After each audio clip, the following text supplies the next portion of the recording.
Ibtu Rudiana akhirnya bicara setelah sekian lama bungkam dan sulit ditemui. Akhirnya saya, Abraham Silaban, bersama tim saya menjadi media pertama yang terdepan dan berhasil mewawancarai Ibtu Rudiana. Dan akhirnya keterangan Ibtu Rudiana berhasil kami hadirkan untuk pertama kali di layar kaca. Kini saatnya beragam keterangan akan kami uji dengan menghadirkan keterangan saksi-saksi yang berbantahan dengan keterangan yang disampaikan oleh Ibtu Rudiana. Anda menyaksikan The Prime Show menguji kesaksian Ibtu Rudiana bersama saya, Abraham Silaban. Menyuruh Dede untuk mengatakan sesuatu yang bukanlah sebetul-betulnya terjadi. Liga Akbar juga mengatakan demikian. Ada pengaruh Pak Rudiana di sana. Apa yang Bapak sampaikan mengenai tuduhan-tuduhan itu, Pak? Tuduhan-tuduhan tersebut silakan saja. Betul tidak itu, Pak? Bapak terlibat dalam penganiayaan itu.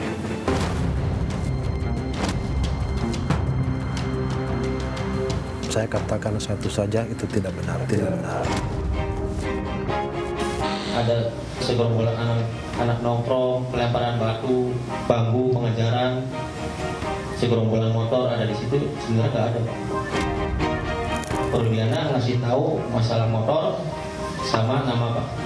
Sama nama? Iya, motor dan nama saya tahu dari Pak Rudiana. Yang percaya kata bahwa dia disiksa dengan minum air kencing. Ya saya juga di situ, Pak. Saya di situ sama disiksa, Pak. Minum air kencing. Saya minum satu gelas, kakak satu gelas, semuanya satu gelas, Pak.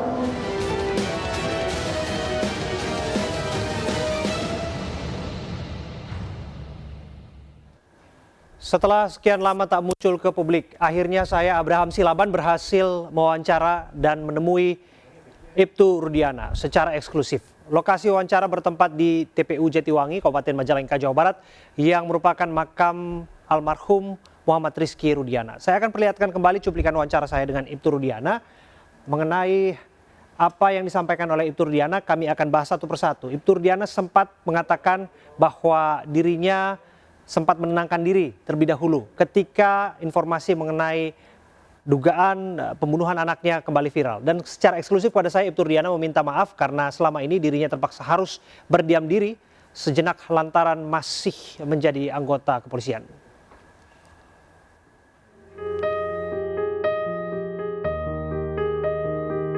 Kami begitu kesulitan untuk berkomunikasi dengan Pak Rudiana. Yang kami tangkap, Pak Rudiana minta waktu tenang dulu. Dan sekali lagi saya sebagai seorang jurnalis yang selalu menghargai privasi dan hak narasumber, saya melakukan itu dan membiarkan Bapak tenang dulu. Kenapa begitu sulit, Pak, untuk pada akhirnya menemui Pak Rudiana? Baik, tentu yang pertama saya mohon maaf kepada seluruh warga negara Indonesia karena selama ini saya tidak pernah muncul di media. Tentunya karena apa? Saya seorang anggota polisi masih aktif, yang mana saya taat pada aturan-aturan serta kode etik. Saya tidak menutup diri karena segala macam bentuk kegiatan sebagai Kapolsek, tentunya sebagai pelayan masyarakat saya tetap lakukan. Tugas Bapak tetap Bapak lakukan, Betul. Pak, ya. Kami mohon maaf sebelumnya, Pak, karena upaya saya untuk mencari Pak Rudiana kan Bapak tentu juga perhatikan, Pak. Ya. Saya datang ke Polsek Kapetakan, Pak, disebutkan Bapak ada giat di Polres dan sebagainya.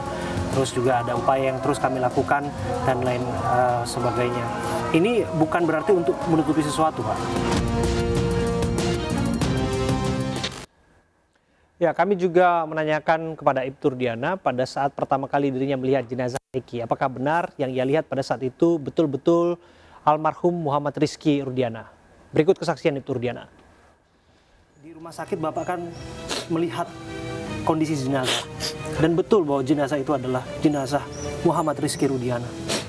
Pada saat saya ke kamar jenazah, saya melihat wajahnya dan saya hafal persis siapa anak saya dan betul itu anak saya. Karena saya yang besarkan dari kecil sampai dewasa, tentunya orang tua punya perasaan, punya feeling dan punya hati ketika melihat sosok yang tergeletak di meja mayat itu. Ada ibunda almarhum juga disebutkan, betul, Pak? Betul, ada hadir juga pada saat di meja mayat. Waktu itu nggak mungkin meleset seperti dugaan-dugaan, asumsi dan lain sebagainya bahwa betul bahwa itu adalah Muhammad Rizky Rudiana, ya, Pak? Betul. Waktu itu Bapak melihat kondisinya seperti apa? Cerita ke kami, Pak. Baik. Saya lihat kondisi pada saat ke kamar mayat, lihat luka-lukanya yang memang menurut saya patut mungkin saya pikirkan kalau itu bukan karena kecelakaan. Itulah yang membuat saya tergerak hati untuk mencari apa sih penyebab daripada kematian anak saya. Tapi apa yang membuat Bapak begitu sanksi lewat luka-luka yang Bapak amati? Baik, mungkin kaitan hal tersebut, alangkah baiknya, Bang. Iya. Bang Fitra aja yang menjelaskan. Dalam kesempatan yang sama saya juga bertanya perihal kesaksian Dede dan Liga Akbar yang mana pada saat di BAP tahun 2016 silam. Mereka mengaku mendapatkan perintah bersaksi atas skenario yang sudah disusun oleh Ibtu Rudiana.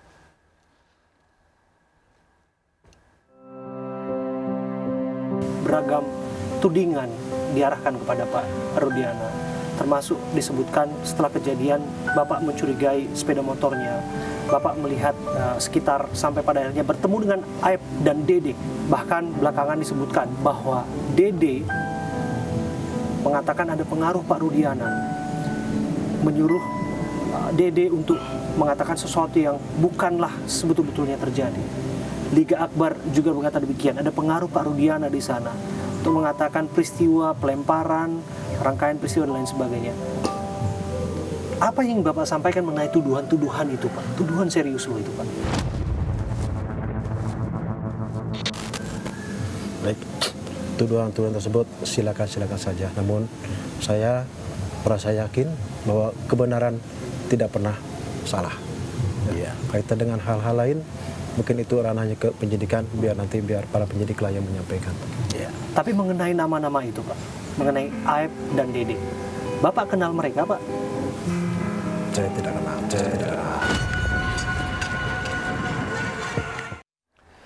Dan di tahun 2016 Ibtu Rudiana adalah orang yang menangkap para tersangka pembunuhan Vina dan Eki. Namun di tahun itu dirinya merupakan satuan reserse narkoba, bukan reserse kriminal umum. Dan itu juga saya tanyakan kepada Ibtu Rudiana. Bapak kemudian mencari keterangan demi keterangan dan fakta di lapangan mengenai apa yang terjadi, Pak, sehingga disebutkan ikut dalam membawa para tersangka waktu itu, Pak. Ini dianggap melanggar code of conduct, Pak, karena Bapak waktu itu bertugas di narkoba, bukan reskrim, bukan ranahnya Bapak. Apa komentar Bapak soal itu? Baik, saya adalah sebagai orang tua daripada korban, yang mana anak saya meninggal dengan sesuatu yang tidak wajar. Tentunya sebagai orang tua punya kewajiban untuk menjaga hak hidup daripada almarhum. Apalagi dengan meninggal seperti itu, wajar orang tua manapun mungkin akan mencari tahu, akan ada kepenasaranan. Walaupun sebagai seorang polisi, namun saya sebagai ayah daripada almarhum, wajar ketika seorang ayah mencari tahu dan berbuat yang terbaik buat anaknya sendiri. Tapi lagi dan lagi, bukankah waktu itu dianggap jangan-jangan Bapak terlalu larut dalam emosi sampai pada akhirnya ada hal-hal yang terlewatkan dalam upaya penegakan hukum yang sebenar-benarnya, Pak, terutama yang terkait dengan para pelaku, Pak? Baik, kaitan hukum mungkin biar Bang silakan. Ya, karena masalah hukum itu sudah masuk ke ranah internal. Beliau juga kan tentunya sebagai pihak kepolisian telah menyerahkan ini kepada penyidik kepolisian. Ya, belakangan Ibtu Rudiana juga dilaporkan atas keterangan palsu, bahkan juga dilaporkan atas dugaan penganiayaan terhadap para terperiksa 2016 silam. Kita simak apa tanggapannya. Mengenai adanya dugaan keterangan palsu itu satu. Yang kedua, adanya dugaan penganiayaan, Pak, penyiksaan terhadap orang-orang yang terperiksa waktu itu, yang ditangkap oleh Bapak, dibawa oleh Bapak dari depan SMP 11 ke kantor polisi waktu itu. Betul tidak itu, Pak? Bapak terlibat dalam penganiayaan itu?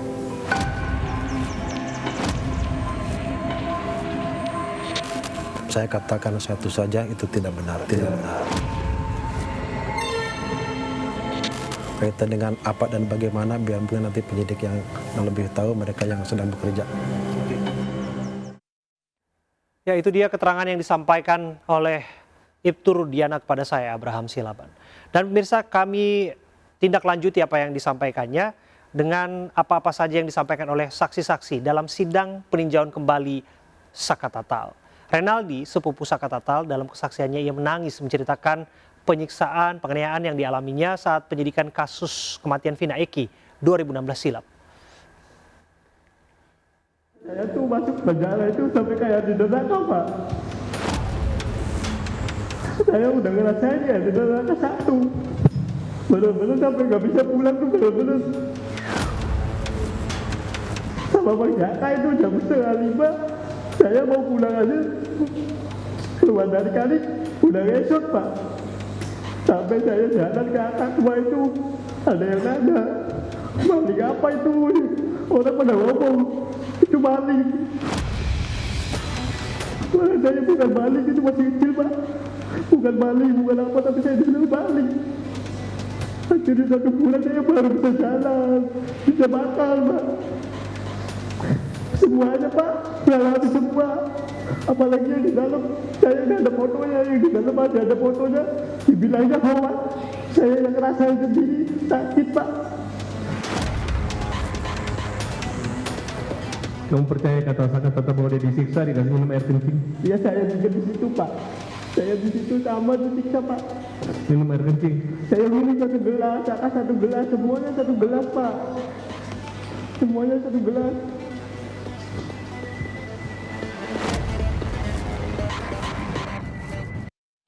Ya, dalam forum sidang yang sama, Liga Akbar, salah satu saksi yang mencabut BAP kasus Vina 2016 silam juga menjelaskan hal yang lain berbeda dengan apa yang diungkapkan oleh Ibtu Rudiana. Liga Akbar mengaku bahwa ia tidak ada di lokasi saat kejadian tersebut. Ia diminta oleh Ibtu Rudiana untuk bersaksi pada tahun 2016 silam. Bertemu dengan Rudiana. Ya. Tujuannya untuk apa? Untuk dimintai kesaksian. Saksi. Saudara sudah mencabut laporan atau keterangan saudara baik di pengadilan maupun di BAP, betul? Betul. Tentunya ada penyebabnya kan? Ya, betul. Karena tidak sesuai dengan fakta dan kenyataan, begitu? Ya, betul, Pak. Nah, apa yang tidak sesuai fakta dan apa yang faktanya, tolong saudara jelaskan kepada kami di depan yang majelis hakim. Oh, yang faktanya itu emang saya tidak ada di saat kejadian. Yang tidak faktanya itu, ya orang berpikirnya saya ada di situ, Pak. Artinya ketika saudara membuat berita acara itu, apa yang saudara katakan dari kebohongan itu? Kan kalau misalnya saudara tidak ada di situ, berarti tidak ada cerita apa-apa, ya? Ya, betul, Pak. Pada kenyataannya saudara ceritakan bahwa ada kejar-kejaran. Ya. Ada lempar-lemparan. Ya, betul, Pak. Ya, itu termasuk yang saudara cabut. Ya, itu yang saya cabut, Pak. Baik. Sebelumnya saksi bernama Dede muncul dan menggemparkan publik.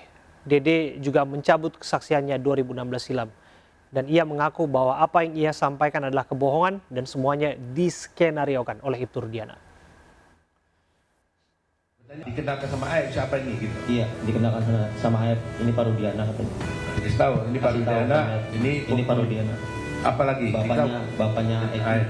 Diberitahu nggak dia polisi? Diberitahu, Pak. Dia polisi. Ini polisi. Gitu. Polisi.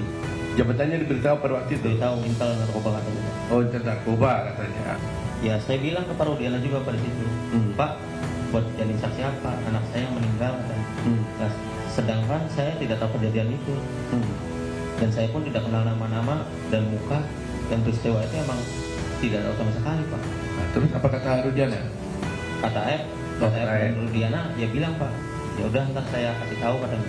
Ya setelah dikasih tahu, pada saat nongkrong di situ, pada saat ke warung ada orang segerombolan nongkrong, terus melihat pelemparan batu kepada anaknya Pak Rudiana. Nah, terus dilempar batu itu tidak kena, terus pengejaran membawa bambu. Nah, terus setelah itu ya tidak tahu kejadian itu lagi, Pak. Setelah pengejaran tidak tahu. Sudah sampai situ doang, Pak. Tadi kan kamu ceritakan bahwa kamu diarahkan oleh Aib dan Rudiana. Saya mau lihat peran masing-masing. Aib ngomong apa, Pak Rudiana ngomong apa? Aib ngasih tahu, bilang aja ya ada segerombolan orang di situ, Pak. Baik. Terus Pak Rudiana? Pak Rudiana ngasih tahu masalah motor sama nama, Pak. Sama nama? Iya, motor dan nama saya tahu dari Pak Rudiana, dikasih tahu sama Pak Rudiana. Pemirsa, keterangan demi keterangan yang baru saja Anda saksikan, baik itu keterangan yang saya dapatkan langsung dari Ibtu Rudiana secara eksklusif dan keterangan saksi-saksi di persidangan Sakatatal akan kita bahas. Sudah bersama saya ada Bu Elsa Syarif. Bu Elsa, apa kabar? Sehat, Bu? Alhamdulillah sehat. Dan juga ada Mas Guntur Perdamaian Ginting, kuasa hukum Dede dan kuasa hukum Ibtu Rudiana. Kami juga akan bergabung dengan Komisaris Jenderal Purniawan Susno Duaji, Kabareskrim Polri 2008-2009. Kita akan membahasnya saat lagi. Tetaplah bersama kami.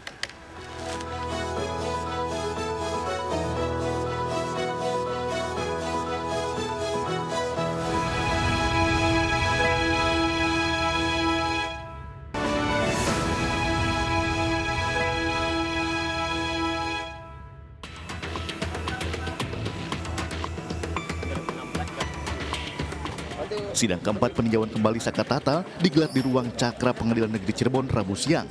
Sakatatal sebagai pemohon tiba bersama kuasa hukumnya serta sejumlah saksi fakta di antaranya Dedi Mulyadi, Teguh dan Marwan. Ketiganya akan memberikan keterangan di hadapan hakim yang diketuai Rizka Yunia dan 2 hakim anggota Justisia Permatasari dan Galuh Rahma Esti.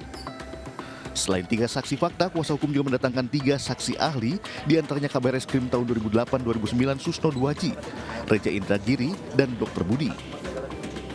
Dalam sidang, Dedi Mulyadi mengklaim tidak mengetahui keberadaan Aep dan membantah menculik Aep. Dedi hanya merawat ayahnya Aep sebagai warga Purwakarta. Channel YouTube saya tadi malam ada bapaknya Bahagia.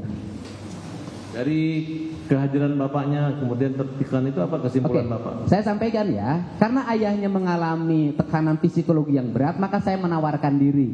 Bapak, kalau tidak, agar Bapak tidak terlalu stres, ada kegiatan kerja aja di rumah saya. Sementara itu, psikolog forensik Reja Indragiri memberikan kesaksiannya dalam sidang PK Sakatatal di Pengadilan Negeri Cirebon.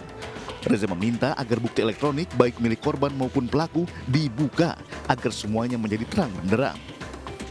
Sebetulnya tadi sudah sempat saya sampaikan majelis, saya berada pada posisi skeptis pada keterangan. Oleh karena itu, saya sangat mengandalkan pada bukti-bukti lainnya, terutama bukti-bukti yang telah teruji secara saintifik. Kalau bukti-bukti saintifik itu tersedia secara memadai, barulah kemungkinan posisi saya, penilaian saya terhadap keterangan akan bergeser. Tapi selama bukti-bukti saintifik itu tidak memadai, maka saya harus konsekuen dengan zona pemikiran yang saya punya, bahwa saya skeptis bahwa proses penegakan hukum, pengungkapan fakta, proses persidangan akan berlangsung secara adil. Kuasa hukum Sakatatal yakin jika peristiwa kematian Vina dan Eki pada Agustus 2016 merupakan kecelakaan lalu lintas. Itu dibuktikan dari hasil olah TKP yang dilakukan pihak kepolisian dari Polresta Cirebon.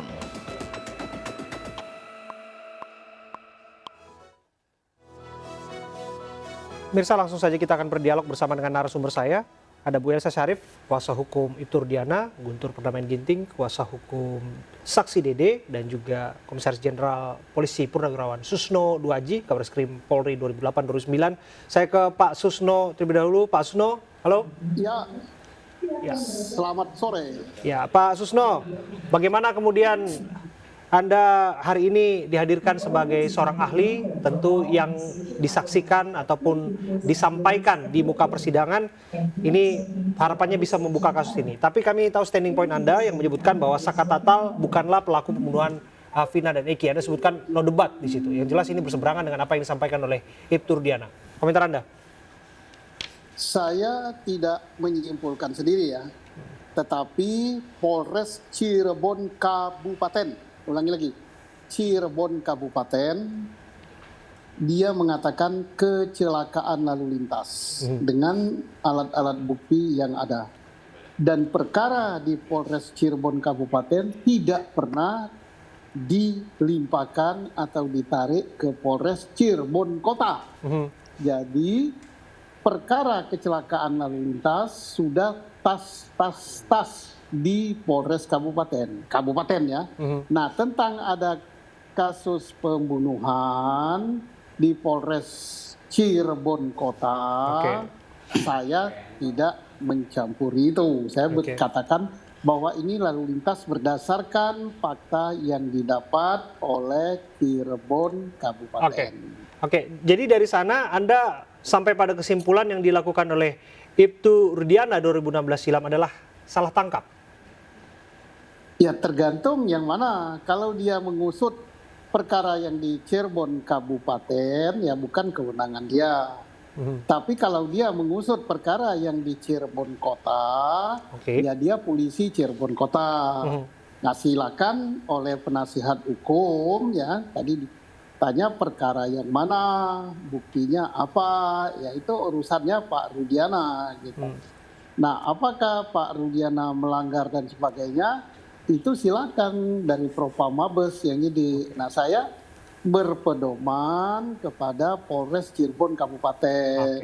Nah Cirebon Kabupaten sudah tuntas urusan mereka. Ya. Lazim tidak peristiwa seperti ini Pak Susno? Dalam keahlian Anda yang tadi disaksikan, saya ingin dalami kembali. Apakah kemudian ketika satu kasus ketika ini diambil kesimpulan awal waktu itu oleh kabupaten yang mengatakan bahwa ini adalah kecelakaan, kemudian bergeser di kasus pembunuhan berencana?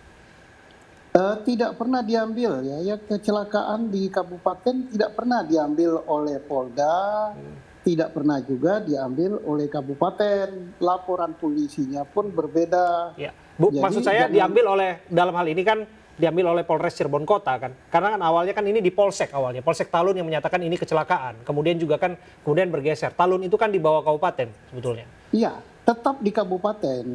Sedang laporan polisinya pun di kabupaten kecelakaan ya. Nah, tentang Pak Rudiana membuat laporan polisi lagi, itu bukan di kabupaten. Di Polres Cirebon Kota.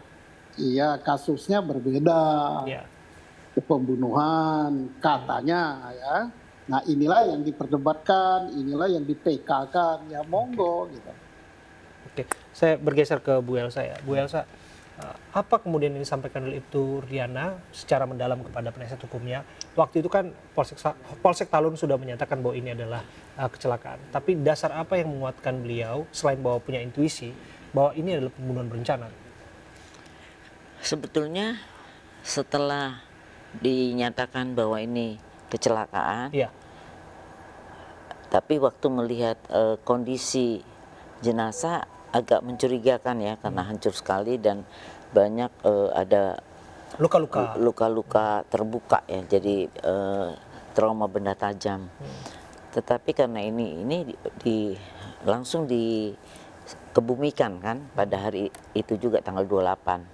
Nah, tanggal 29 karena ada kecurigaan itu melihat ke barang bukti yaitu motor, kok besetnya sedikit, helmnya tidak rusak sama sekali, terus kemudian lihat handphone dan segalanya, tanggal 29 tuh ada kecurigaan tambah tinggi ya.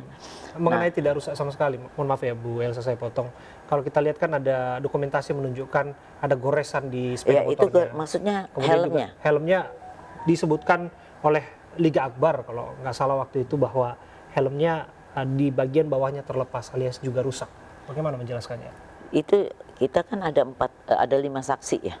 Suroto, Aibtu Supardi, Suja,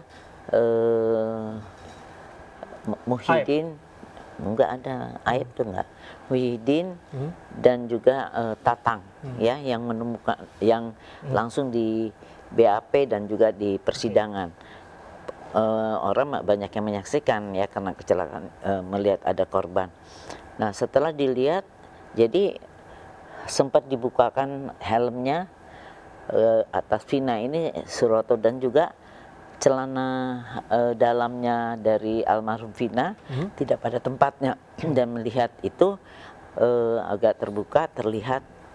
Kemudian Aibtu Supardi bilang tolong dibetulkan celananya supaya tidak terlihat ya di situ, dan juga pakaian-pakaiannya masih tidak ada robek atau segala rupa, dan juga celana dalamnya juga dalam keadaan baik ya, walaupun posisinya tidak pada tempatnya. Begitu lihat itu, kemudian tanggal 31 harian itu dia berpikir bagaimana, terus akhirnya dia melihat pergi ke lokasi untuk menanyakan di mana sih kronologis kecelakaan itu. Nah, disitulah ketemu sama Aib dan Dede. Oke, jadi ketemunya saat memintai keterangan, bukan pertama kali ketemu di kantor polisi sebagaimana yang disaksikan oleh Dede? Enggak, datang ke lokasi untuk mencari tahu, melihat nggak kecelakaan itu. Disitulah dapat keterangan dari mereka berdua bahwa terjadi pada malam kecelakaan, mereka tidak lihat, dan mereka juga pada saat itu tidak tahu ada korban ya, dia nggak tahu, tapi dia menjelaskan bahwa dia melihat pada malam itu ada 2 motor yang dikejar-kejar, yang ditimpuk batu. Dan itu kemudian sudah dicabut oleh Liga Akbar belakangan dan disaksikan di persidangan. Terserah saja ya. Oke. Dan kalau saya geser ke Mas Guntur ya, mengenai tempus alias waktu pertemuan antara Dede dan Ibtu Rudiana. Disebutkan oleh Dede pertama kali menemuinya adalah ketika di kantor polisi, dibawa oleh Aib waktu itu. Sementara Ibtu Rudiana mengaku dan menyampaikan juga kepada saya bahwa bertemunya bukan di situ pertama kali. Ketika kemudian mencari keterangan mengenai apa sebetulnya terjadi. Pada saat itu sebelum kantor polisi bertemu dulu dengan Aib dan Dede di hari yang berbeda sebelum kantor polisi. Jadi terkait dengan Dede ya, sebagaimana sudah disampaikan kemarin itu, memang dia sama sekali tidak pernah ketemu dengan Rudiana di lokasi yang pada saat dia mencari tahu, yang kita dengar selama ini katanya melakukan investigasi independen itu. Nah, di situ memang tidak pernah ada Dede di tempat itu. Jadi Dede itu baru menemui, berdasarkan keterangannya itu, baru menemui Rudiana itu ketika di Polresta. Pertama kali itu sesuai dengan keterangan Dede gitu. Jadi kalau dikatakan dia bertemu, itulah yang dikatakan oleh Dede keterangan yang selama ini tidak benar. Gitu. Selain bahwa disebutkan bahwa Ibtu Rudiana lah yang kemudian menskenariokan di balik nama-nama itu. Kalau iya Ibtu Rudiana menskenariokan nama-nama itu, dari mana ia tahu nama-nama itu ya? Nama-nama yang diketahui itu, jadi begini, kalau kita lihat lagi dari dari berkas perkara ya. Ini kan ada investigasi independen yang dilakukan oleh Rudiana, dia mencari tahu sehingga bertemu dengan si Aib ya kan, dan Dede menurut versinya Pak Rudiana. Kemudian kalau ada orang-orang beritahu yang nongkrong di lokasi tersebut, diberitahu, kemudian ditangkap, ya kan? Nah, kan dasarnya dari situ, gitu. Tapi bukan itu saja ya. Sekarang Aib ada di Polda Jabar, dan sebelumnya saya juga tanyakan, itulah cerita sebenarnya, ya. Jadi bukan Rudiana aja, Rudiana aja belum pernah ketemu Aib ya, dan saya ketemu Aib. Dan Aib menjelaskan hal yang itu seperti dalam persidangan. Dan kemudian setelah mereka ketemu itu, sebelumnya dia sempat menanyakan kepada 5 orang ini, Suroto, Muhyiddin, Supardi, Tatang, Suja. Ini ditanya, sehingga semua menjelaskan itu menjadi satu analisa. Oke. Mengenai kesaksian Aib, seorang polisi tentu saja punya keraguan-keraguan terhadap apapun yang disampaikan seorang kalau tidak memiliki bukti yang cukup, apalagi sosok Pak Ibtu Rudiana adalah penyidik, sekalipun dia adalah penyidik kasus narkoba. Bagaimana melihat tudingan bahwa jangan-jangan yang diprank oleh dalam kasus ini adalah Pak Rudiana oleh Aib, atau malah sebaliknya, malah Pak Rudiana yang menskenariokannya? Yang jelas ceritanya kami sudah bertemu juga dengan Aib, dan saya justru melaporkan bahwa Aib ini kami temukan, dan kami jadi kuasa hukum. Justru saya memberitahukan, jadi tidak ada komunikasi antara Aib dengan Pak Rudiana, dan juga kebetulan kemarin saya ketemu juga dengan saksi lain yang Suroto, dan yang dengan kepolisian itu kan itu polisi semua yang 4 itu. Oke. Nanti saya ke Pak Susno Duaji, karena apa yang Anda sampaikan di muka persidangan peninjauan kembali Sakat Tatal ini dianggap bernilai. Apakah kemudian yang Anda sampaikan ini juga akan memberikan semacam titik terang bagi kasus ini? Kita akan bahas saat lagi. Kami akan kembali untuk Anda di The Prime Show saat lagi.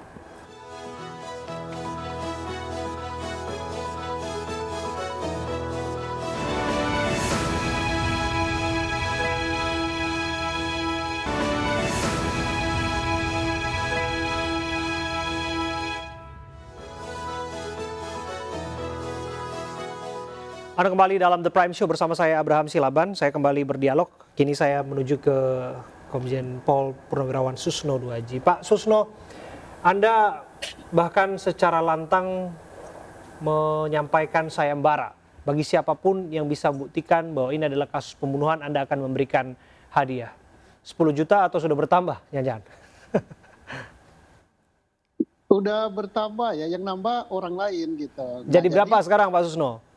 Udah banyak ya yang nambah-nambah, ada yang 12 juta, ada yang itu. Jadi itu semua dilihat dari niat baiknya supaya kita berlomba-lomba membantu aparat supaya ini bisa, kalau memang betul pembunuhan, bisa segera terungkap siapa pelakunya. Kalau tidak betul pembunuhan, misalnya yang berkeyakinan bahwa itu lalu lintas, ya segera diputuskan itu lalu lintas. Jadi ada kepastian gitu. Kita masih banyak pekerjaan. Tapi sejauh ini sebagai warga negara yang taat hukum, pegangan kita tentu saja apa yang diputuskan oleh 3 tingkatan hakim tersebut di Pengadilan Negeri, Pengadilan Tinggi, termasuk di Kasasi Mahkamah Agung begitu. Apakah Anda tidak melihat bahwa sayembara yang Anda lakukan mempertanyakan kredibilitas para hakim sudah memutus perkara ini? Sekarang pertanyaan, apakah PK ini tidak melihat kredibilitas para hakim? Malah langsung di depan sidang, langsung manggil saksi-saksi, langsung manggil ahli. Kan kita kan tidak harus bahwa serat percaya mematuhi itu kan. Putusan hakim itu diberi kesempatan untuk dilawan. Tapi dilawannya dengan cara membuat suatu kegiatan, misalnya banding, kasasi, PK. Kalau saya kan merangsang, mari kita berlomba mengungkap kasus ini, membantu siapa yang merasa terbantu, mari. Carilah bukti saintifiknya apa, saksinya yang melihat langsung siapa, TKP-nya pun di mana. Karena kenapa saya nanyakan TKP-nya? Kan Cirebon kota ya yang saya tanyakan. Di belakang SMP 11. Ya, kalau Cirebon Kabupaten sudah jelas TKP-nya di atas jembatan. Dan itu sudah diputuskan Cirebon Kabupaten bahwa itu laka lantas. Belum dibatalkan, belum dilimpahkan, dan tidak juga ditarik ke Polda. Itu kan laka lantas ya.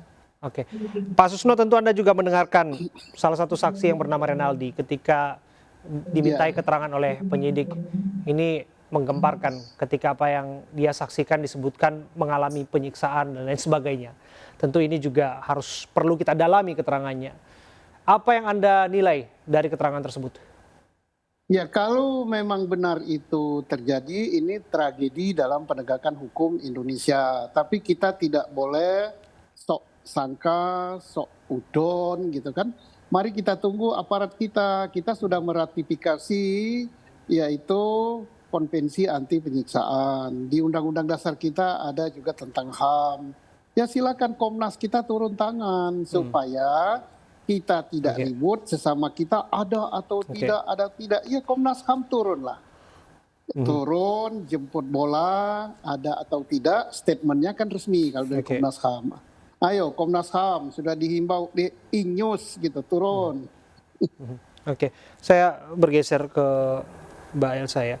Bu Elsa, kalau kita ikuti persidangan demi persidangan Sakatatal, kita melihat ada kesaksian dari Liga Akbar, kemudian ada kesaksian dari Renaldi. Kesaksian masing-masing saksi ini membuat kita semakin meragukan apa iya ini adalah kasus pembunuhan berencana.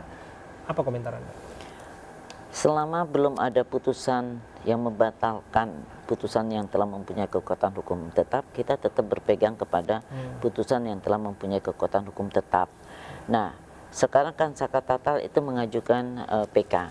Ya, itu kan haknya dia dan diatur dalam undang-undang. Ya, silakan pembebanan terhadap permohonan PK itu kan dibebankan pembuktiannya di pemohon, ya. Dan yang lainnya, saksi-saksi yang lain kan ini nanti kita tidak bisa menilai. Yang menilai adalah nanti Hakim Agung yang memeriksa dan mengadili perkara ini. Tetapi yang saya hanya menggarisbawahi pencabutan dari Dede dan Liga Akbar. Karena keterangan Dede dan Dede di bawah sumpah walaupun dibacakan, tapi Liga Akbar juga dibacakan bukan dibacakan, dia memberikan keterangan dan itu dilakukan examination ya, eksaminasi majelis hakim, lawyer terdakwa dan juga juga jaksa. Kalau disebut mereka terintimidasi, ada ya, ketakutan kalau di persidangan tidak kan, di persidangan kan bebas. Dan Liga Akbar kan bukan terdakwa, Liga Akbar adalah saksi dan dia bebas. Dan jangankan Liga Akbar yang hanya saksi, sedangkan terdakwa aja 3 terdakwa mencabut keterangannya, mencabut keterangannya BAP. Jadi kan itu bebas. Dan kemudian kalau dibilang oh itu tutup sidangnya, itu bukan ditutup karena create, tetapi ditutup karena korbannya adalah di bawah umur dan asusila. Jadi itu tidak semudah itu mencabut. Tadi di persidangan kok mencabutnya di notaris, apalagi itu keterangan itu sudah menjadi fakta yuridis, bukan fakta persidangan saja. Mengenai dugaan penyiksaan yang disebutkan dilakukan pada saat pemeriksaan, disebutkan oleh Ibtu Rudiana tidak ada dan sebagainya begitu ya, apalagi tidak terlibat lah setidaknya. Tapi apa yang disampaikan oleh Renaldi misalnya, ini kan membuka mata publik, membuat kita bertanya apa iya itu betul-betul terjadi. Tapi lebih serius lagi, Ibtu Rudiana juga dilaporkan oleh kuasa hukum keluarga terpidana yang menyebutkan keterangan bohong atau kesaksian palsu dan juga melakukan tindakan penganiayaan terhadap terpidana. Betul tidak? Itu tidak betul karena klien saya bukan penyidiknya. Dan itu kan hanya 3 hari di Cirebon, kemudian selebihnya di Polda Jabar. Dan terhadap masalah-masalah ini sudah pernah diperiksa dan dipanggil saksi verbalisan dan sudah dikonfrontir oleh majelis hakim. Semuanya sudah dipertimbangkan, termasuk saksi-saksi ada charge, saksi meringankan, semuanya sudah dipertimbangkan oleh majelis hakim. Nah sekarang kalau mereka mengajukan PK, itu hak mereka, silakan. Beban pembuktian kepada mereka, tapi pencabutan 2 ini yang saya bilang tidak bisa sebelum, kalau dia tidak melakukan suatu upaya hukum di mana pembatalan itu dibatalkan oleh putusan yang mempunyai kekuatan hukum tetap juga. Komentar Anda, Mas Guntur, bagaimana Anda menilai bahwa yang disebutkan tidak ada dugaan rekayasa, tidak ada dugaan penganiayaan yang ada di sana? Kami tahu juga Anda ada dalam lingkup Pradi, yang mana Pradi mengadvokasi kasus ini, bahkan melaporkan Ibtu Rudiana dugaan penganiayaan. Ya, jadi kan fakta-fakta itu sudah sebenarnya terungkap pelan-pelan ya. Termasuk juga di dalam sidang PK-nya Saka Tatal juga sudah terungkap bahwa ada penganiayaan dan sebagainya. Gitu. Jadi sebenarnya sudah pelan-pelan terungkap nih. Tinggal nanti bagaimana kita membuktikan. Toh juga ini Dede ini kan juga dilaporkan ya. Ya dilaporkan, dia juga akan menghadapi suatu proses hukum dan dia juga akan memberikan keterangannya di penyidikan nanti sebagai dia terlapor di pasal 242-nya itu. Ya. Nanti akan terkonfirmasi di mana keterangan yang benar, apakah keterangan Rudiana ya yang saat ini dia sudah terbuka berbicara atau keterangan Dede yang mengatakan bahwa semua yang dilakukan itu adalah tidak benar. Nah, ini kan sudah terlihat kalau kita lihat Liga Akbar kan sudah membuat pengakuan. Ya. Selain Liga Akbar juga kalau kita lihat ada 2 lagi itu Teguh dan si Pramudia. Ini kan masing-masing juga sudah memberikan keterangannya, gitu. Jadi kalau kita hubungkan keterangan Dede dengan keterangan Liga Akbar dan juga dengan keterangan Pramudia dan Teguh, kan sejelas ada benang merah. Ya. Nah, maka kita sangat percaya kepada proses penyidikan nanti. Jadi penilaian terkait batu ujinya itu di mana? Batu ujinya itu ada di proses penyidikan nanti. Ya, mana yang benar, keterangan Dedekah atau keterangan Rudiana? Saya ke Pak Susno. Pak Susno, mengenai dugaan penganiayaan, saya ingin mendalami. Yang jelaskan yang membawa saat itu terperiksa ke kantor polisi adalah Ibtu Rudiana. Mengenai adanya dugaan penganiayaan di sana dan kita sudah lihat foto-fotonya di sana, patut diduga apakah beliau juga mengetahuinya atau kita harus percaya dengan alibi yang dinyatakannya bahwa ia tidak tahu menahu mengenai apa yang terjadi pada terpidana? Manakala ada dua keterangan yang berbeda, maka yang memeriksa adalah yang berhak.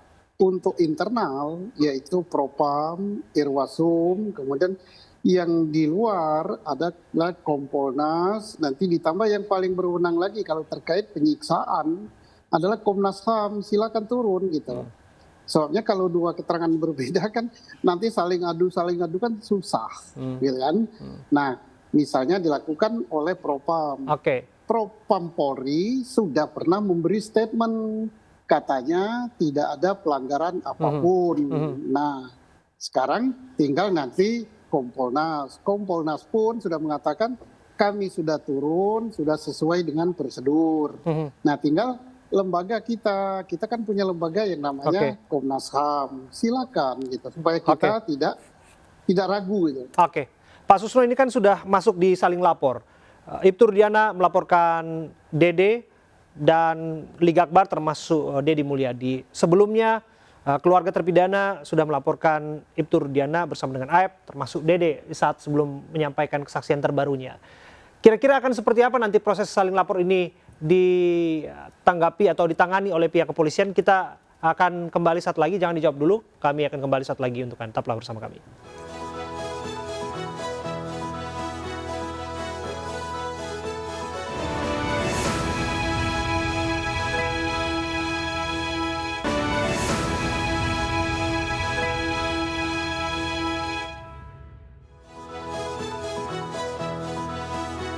Anda kembali bersama saya Abraham Silaban dalam The Prime Show.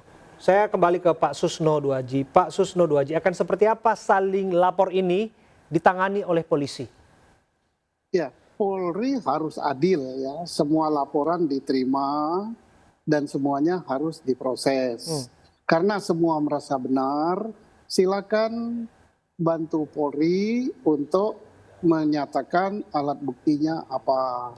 Sebabnya apa yang terjadi di media sosial ini kan adu argumen dan tidak bisa kita nilai yang benar yang ini, yang benar yang ini. Tapi informasi sudah terangkat ke Polri, ini bagus. Apalagi sudah dinyatakan dalam bentuk laporan.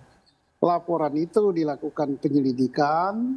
Penyelidikan nanti bisa ditingkatkan kalau alat buktinya minimal 2 menjadi penyidikan. Nah, mana yang dulu ini nanti akan kelihatan yang bohong yang ini, yang benar yang ini.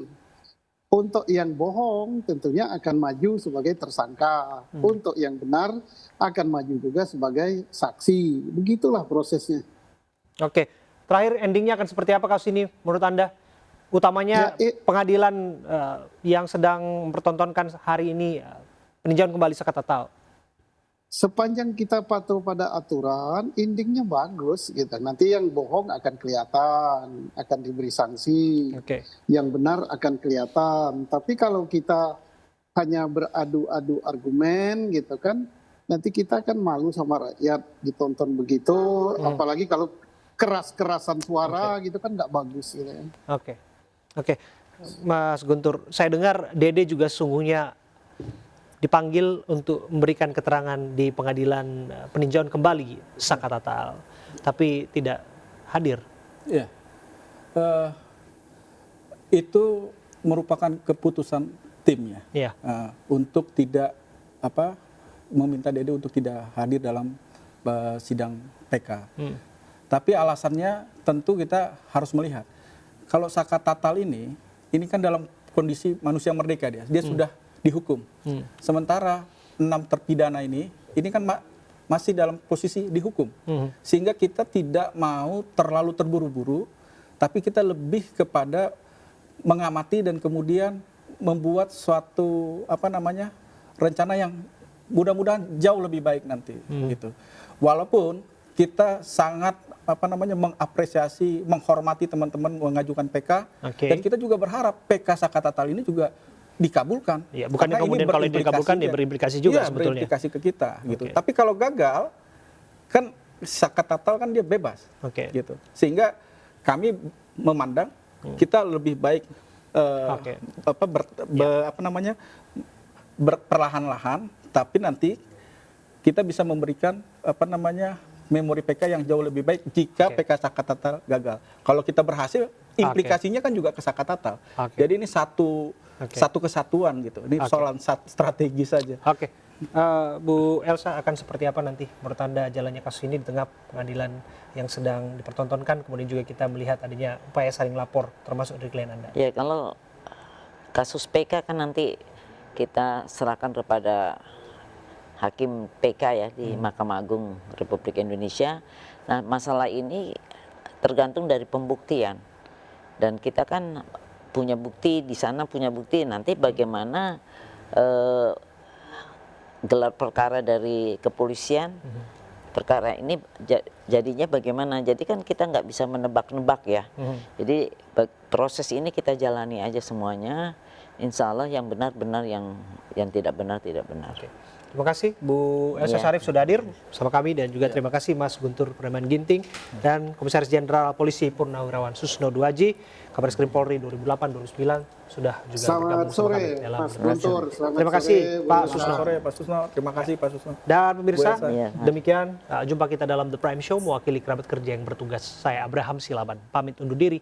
Terima kasih. Sampai jumpa.